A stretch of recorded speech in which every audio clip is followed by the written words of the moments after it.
बिस्मिल्लाहिर्रहमानिर्रहीम। अस्सलाम वालेकुम प्यारे बच्चों, क्या हाल है आप सबका। उम्मीद है आप सब खैरियत से होंगे। Open your math book.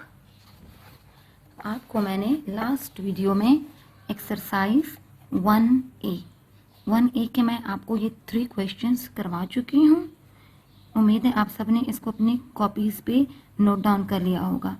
आज हम लोग पेज 9 पे एक्सरसाइज 1A का क्वेश्चन नंबर 4, 5, 6 ये क्वेश्चन हम लोग करेंगे। क्वेश्चन नंबर 4 में हमारे पास कहा गया है classify the following sets as empty, non empty और फाइनाइट इनफिनिट सेट। हम लोगों ने ये हमें सेट्स गिवन है, इनको हम लोगों ने क्लासिफाई करना है। जैसे कि मैं आपको टाइप्स ऑफ सेट्स में एम्प्टी सेट का, नॉन एम्प्टी, फाइनाइट और इनफिनिट सेट के बारे में बता चुकी हूँ। इसकी डेफिनेशन आपको लिखवा चुकी हूँ। इसको आप लोगों ने अच्छे से याद कर लिया होगा। इसके अकॉर्डिंग हम अब इन सेट्स को चेक करते हैं कि इनमें हमारे पास ये सेट एम्प्टी, नॉन एम्प्टी है, फाइनाइट या इनफिनिट है। हमारे पास ए है man with good set of teeth. ठीक है कि हम लोगों ने man with good set of teeth, good set of teeth बताना है, लेकिन ये हमें एक आदमी के अकॉर्डिंग नहीं बताया गया है कि आप एक आदमी के गुड सेट का, गुड टीथ का सेट बनाएं। ये अगर एक आदमी के बारे में कहा जाता तो तब ये फाइनाइट सेट हमारे पास होता, लेकिन ये तो एक के बारे में नहीं है। अब दुनिया में कितने भी आदमी हैं हमें नहीं पता, कितने आदमी के हम लोगों ने गुड टीथ का सेट बताना है। इस वजह से ये हमारे पास है इनफिनिट सेट। ठीक है, ये हमारे पास है इनफिनिट। और ये एम्प्टी तो नहीं है क्योंकि खाली सेट नहीं है, कुछ ना कुछ हम लोगों ने इसमें लिखना है। तो ये हमारे पास है नॉन एम्प्टी। ये हमारे पास है नॉन एम्प्टी सेट और इनफिनिट सेट है। ठीक है, अब हम आ जाते हैं बी पे। हमारे पास बी है नंबर ग्रेटर देन 104। हम लोगों ने 104 से ग्रेटर नंबर्स के बारे में बताना है। इस बी सेट में भी हमें कोई लिमिट गिवन नहीं है कि आप लोगों ने 104 से लेकर 200 तक या 300 तक नंबर बताने हैं।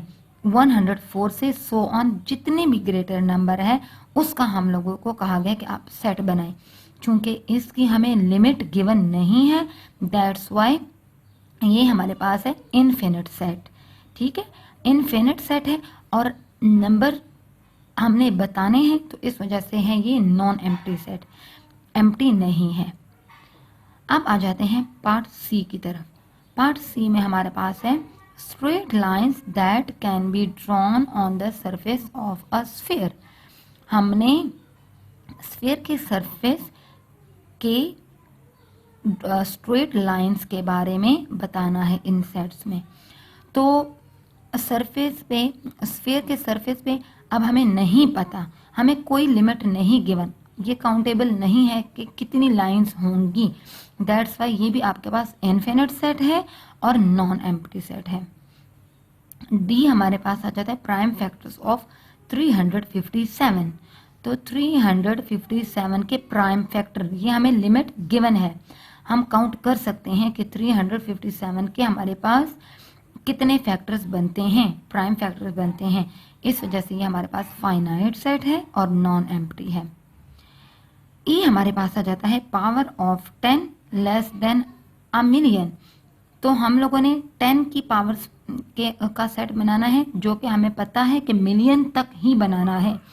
इसमें भी हमारे पास लिमिट गिवन है, इस वजह से ये भी हमारा फाइनाइट सेट है और नॉन एम्प्टी है। ये मैं आपको नोटबुक पे इसी तरीके से ये सारा आपको मैंने बताया है कि man with good set of teeth, non empty, infinite set, फिर number greater than 104, non empty, infinite set. जिस तरीके से मैंने आपको डिटेल में ये समझाया है, तो आपने इसी के अकॉर्डिंग ये अपनी नोटबुक पे एज इट इज़ लिखना है। इसकी एक पिक्चर फिर मैं आपको सेंड कर दूंगी अपनी नोटबुक पे उतारने के लिए, लेकिन मैं आपको बुक से इस वजह से डिटेल से समझा रही हूँ ताकि आपको क्वेश्चन को देख के अच्छे तरीके से समझ आ जाए। क्वेश्चन नंबर 5 हमारे पास है classify the following pairs of set as disjoint, overlapping, equal and equivalent. इसमें हम लोगों ने डिसजॉइंट हमारे पास कौन से सेट होते हैं जिसमें कोई भी एलिमेंट कॉमन ना हो। Overlapping mean at least one element common हो।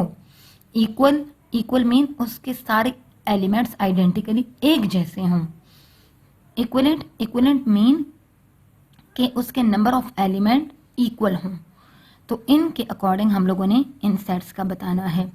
ए हमारे पास है ऑड नंबर, बी हमारे पास है प्राइम नंबर। हमने अब इसके अकॉर्डिंग बताना है। तो अब आप अपनी नोटबुक पे आ जाएं। ऑड नंबर हमारे पास होते हैं 1, 3, 5, 7, 9, 11 एंड सो ऑन। ठीक है।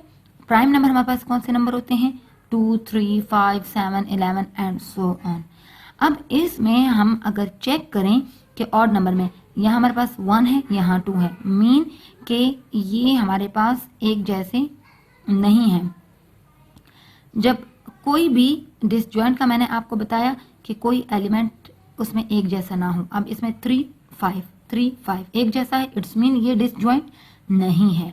ठीक है। इक्वल, तो इक्वल यहाँ 1 है, यहाँ 2 है, आइडेंटिकली इसके ये दो एलिमेंट एक जैसे नहीं है। अब आगे भी जाके इसमें अगर हम लोग एलिमेंट्स लेके उसमें भी हो सकता है कि वो एक जैसे ना हो, तो ये इक्वल भी नहीं है, डिसजॉइंट भी नहीं है। अब हमारे पास रह गया इक्विवेलेंट मीन कि इसमें एलिमेंट जो हैं वो नंबर में एक जैसे हों।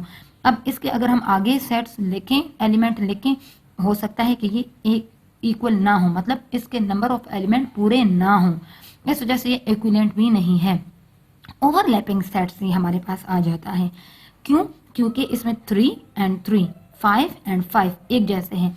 ओवरलैपिंग सेट जिसमें कम से कम एक एलिमेंट एक जैसा हो, इस वजह से ये हमारे पास ओवरलैपिंग सेट्स हैं। अब आ जाते हैं बी पे। बी हमारे पास है common factors of 11 and 13, number of solution of the equation x square is equal to 1। तो 11 और 13 के हमारे पास कॉमन फैक्टर कौन से हैं? अब देखिए 1 multiply 11 is 11, 11 multiply 1 is equal to 11। ठीक है। अब इसमें हमारे पास 1 जो है ये कॉमन है। इसी तरह 13 में हमारे पास है 13 multiply 1 is equal to 13, 1 multiply 13 is equal to 13। इसमें भी हमारे पास 1 कॉमन है। इट्स मीन कि 11 और 13 में हमारे पास 1 कॉमन है। यहाँ हमारे पास x is equal to 1, x square is equal to 1। अगर हम यहाँ 1 पुट करें इसका स्क्वायर तो ये 1 इज इक्वल टू 1 आता है। इसमें भी हमारे पास 1 कॉमन है, इसमें भी हमारे पास 1 कॉमन है। ये भी हमारे पास ओवरलैपिंग सेट्स है। नेक्स्ट आपके पास सी, सेट में 5 है और ये बी आपके पास जस्ट 5 है। तो ये आपको देखने से ही पता चलता है कि इसमें कोई भी एलिमेंट सेम नहीं है। तो ये हमारे पास होगा डिसजॉइंट सेट्स। डी, इसका डी पार्ट है, ये हमें सिंबल्स गिवन है, सिंबल्स, मैथमेटिकल सिंबल्स। इसको alpha, beta, gamma, delta and epsilon कहा जाता है। और बी सेट हमारे पास है वॉवल्स इन इंग्लिश अल्फ़ाबेट। तो ये हमारे पास इंग्लिश के अल्फ़ाबेट्स हैं, जैसे कि ए, आई, ओ, यू, ई, ये हमारे पास वॉवल्स हैं और ये हमारे पास सिंबल्स हैं। इनमें कोई भी एलिमेंट सेम नहीं है, that's why it is disjoint sets. और 1, 2, 3, 4, 5 इसके नंबर ऑफ एलिमेंट्स 5 है, इसके भी नंबर ऑफ एलिमेंट्स 5 है। इस वजह से ये हमारे पास इक्विवेलेंट सेट है। तो ये हमारे पास जो पार्ट डी है ये डिसजॉइंट सेट्स भी हैं और इक्विवेलेंट सेट्स भी हैं। तो ये हमारे पास क्वेश्चन आपका 5 में 4 पार्ट्स ये मैंने आपको बता दिया। आप अपने नोटबुक पे इसी तरीके से कर लीजिएगा। और इसका क्वेश्चन नंबर 4 मैंने आपको करवा दिया, ये भी आप अपने नोटबुक पे इसी तरीके से कर लीजिएगा। टेक केयर एंड अल्लाह हाफिज।